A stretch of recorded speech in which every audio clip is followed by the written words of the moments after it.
Bonjour, comment ça va bien? Bien là. Ouais, parce que faut pas que je marche sur les câbles. Alors, aujourd'hui, la tactique par rapport à mes relations avec ma famille. Oui, quelque chose, un domaine très épineux. Alors,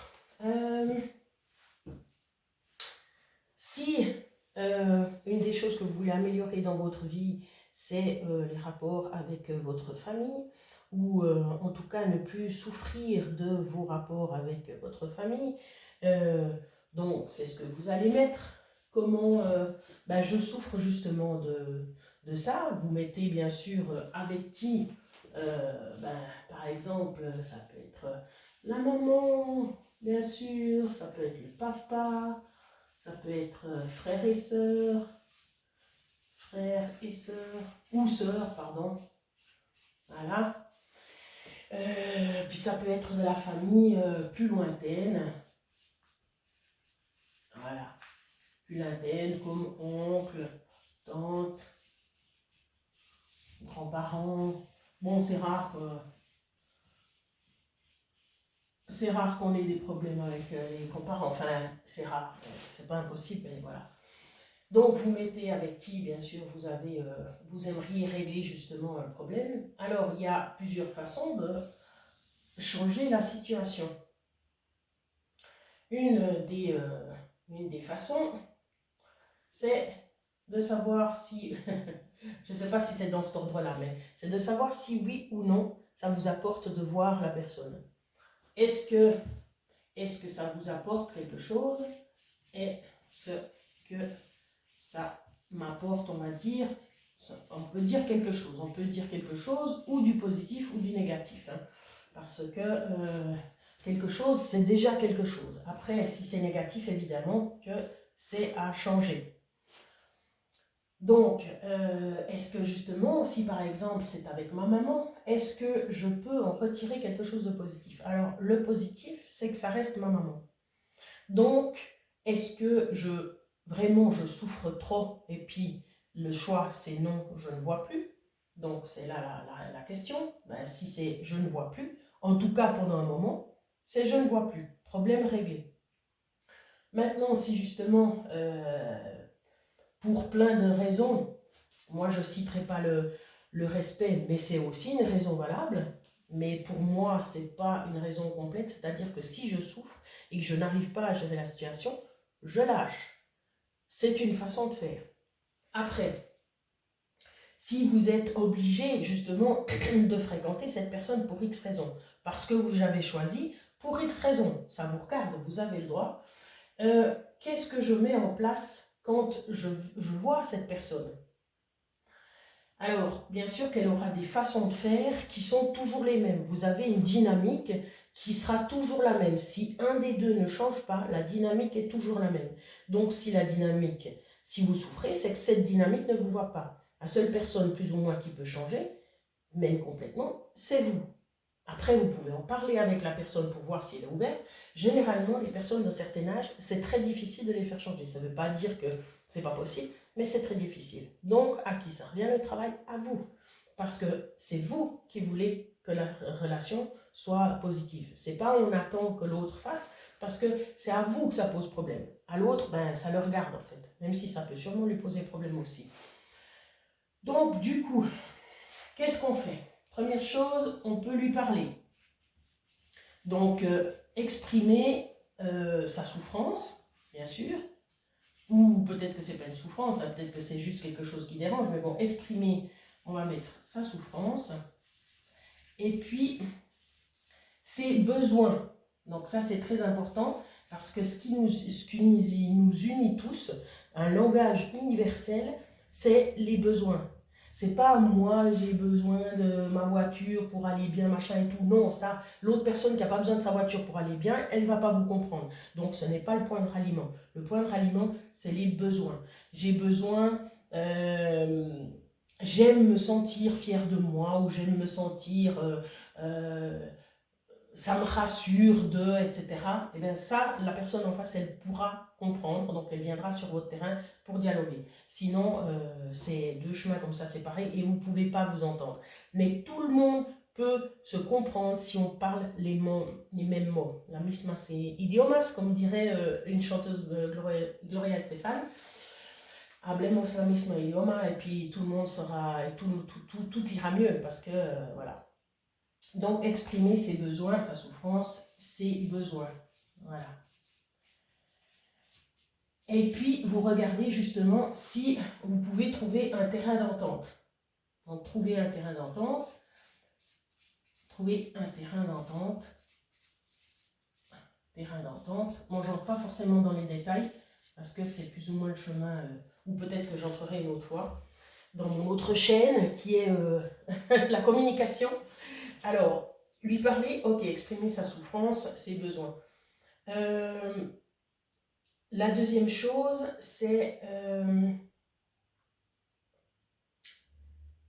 qu'est-ce que je fais pour me protéger? Ou déjà peut-être pour changer. Donc en fait, qu'est-ce que je fais pour changer la situation? Qu'est-ce que je fais? Qu'est-ce que je fais? Bon, il y a eu un petit bug. La vidéo s'est arrêtée. Donc, j'ai perdu tout le reste de la vidéo. Super, je suis contente. Surtout que quand je fais la chose, c'est spontané. Donc après, pour le refaire, c'est très difficile d'avoir l'énergie pour. C'est égal. Donc, je m'étais arrêtée. Qu'est-ce que je fais pour changer? Parce que comme j'ai dit, dès qu'il y a quelque chose qui change dans l'équilibre, ça va faire changer l'autre. Donc, si vous êtes capable de faire changer cet équilibre, parce que l'autre n'est pas forcément capable. S'il ne le fait pas, c'est qu'il n'est pas capable. Et bien, ça va changer justement votre relation. Alors, par exemple, ce que j'ai proposé, c'était par exemple embrasser. Peut-être que d'habitude, vous ne vous embrassez pas. Ou peut-être que d'habitude, vous faites juste embrasser. Mais là, est-ce que vous ne le prendriez pas dans vos bras? Vous ne la prendriez pas dans vos bras? Parlez plus fort ou parlez moins fort. Parlez plus calmement, parlez plus lentement. Une autre chose, c'est justement comment je me protège. Parce que, forcément, si vous allez au combat, il faut que vous ayez une protection. Alors, oui. Bon, ça n'a pas voulu, hein, ça a recoupé. Donc, c'est assez catastrophique. Parce que j'ai plus tellement d'espace sur ma carte. Donc, je ne sais de nouveau pas où j'en suis arrivée. On va parler de la visualisation. Donc, je vous parlais de se représenter la situation en positif avant d'y aller. Parce que c'est ce qui va conditionner en fait votre entrevue. Donc pour que ça soit positif, il faut que vous soyez mis des images positives dans la tête. Vous pouvez les créer parce qu'effectivement si vous en avez jamais eu avec la personne c'est plus difficile, mais peut-être que vous avez vécu quelque chose de positif, donc vous avez cette image, vous la représentez et vous souriez pendant que vous faites ça. Comme j'ai dit, vous souriez réellement, donc vous voyez en train de sourire. Et puis quoi? Et puis, vous souriez réellement. Voilà. Donc, ça, j'ai dit que c'était d'un livre que j'avais lu en 2012, qui était la clé du succès, ou la clé, qui disait que quand justement vous allez vers quelqu'un pour qu'il y ait un résultat positif, vous pouvez vous imaginer en train de lui offrir un bouquet de roses. Bien sûr que la personne va sourire parce qu'elle est contente de recevoir un bouquet de roses. Et moi, j'ai marqué simplement offrir un cadeau. Vous pouvez aussi arriver avec un cadeau. Ça peut faire plaisir. Après, il y a l'évitement. Donc, ça veut dire que vous savez que chaque fois la personne va vous parler de je sais pas quoi, et puis chaque fois ça vous met dans un état pas possible. Est-ce que chaque fois elle va faire une remarque sur votre poids? Donc, est-ce que si c'est juste une remarque, vous pouvez passer par-dessus, ou bien tousser pendant qu'elle est en train de le dire? Ça, d'ailleurs, je ne l'ai pas mis. Ça pourrait être une technique. Tousser. Ou observer quelque chose dans l'appartement, ou chanter une chanson pendant ce temps-là, ou je sais pas, trouver quelque chose. Si elle entame une conversation sur un sujet qui ne vous va pas du tout, vous dites, voilà, est-ce possible de parler d'autre chose, tout simplement. Ou je ne suis pas en état de parler de ça maintenant. Voilà. Si elle ne comprend pas le est-ce possible de parler de quelque chose d'autre, et vous lui dites, écoute, en fait, je suis désolée, mais moi, je ne suis pas capable de parler de ça maintenant. Alors, on change de sujet. Mais calmement, tranquillement, parce que bien sûr, Si on s'énerve, l'autre personne après va s'énerver, ça va la bloquer, puis ça va lui faire faire des choses que vous n'aimez pas. J'ai marqué, mais ça j'ai marqué ça après coup en fait, parce que c'était une petite plaisanterie, mais c'est tout à fait possible. Si vraiment ça ne va pas, vous allez au WC, vous pouvez faire justement vos respirations par exemple, ou fumer une cigarette, je ne fume pas, mais c'est possible, n'est-ce pas? C'est possible aussi de ne pas écouter, c'est plus difficile, parce que c'est plus difficile, quoi. Ça entre dans l'oreille, c'est très difficile, à moins que vous ayez des bouchons, c'est difficile. Pensez à autre chose. On a pensé à quelque chose de positif.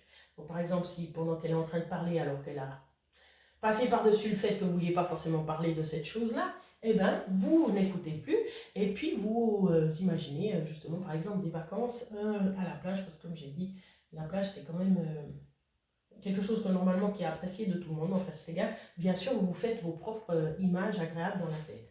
Je vais encore vérifier que ça filme bien. Est-ce que ça a coupé ou pas? Ah, c'est bon, ça filme.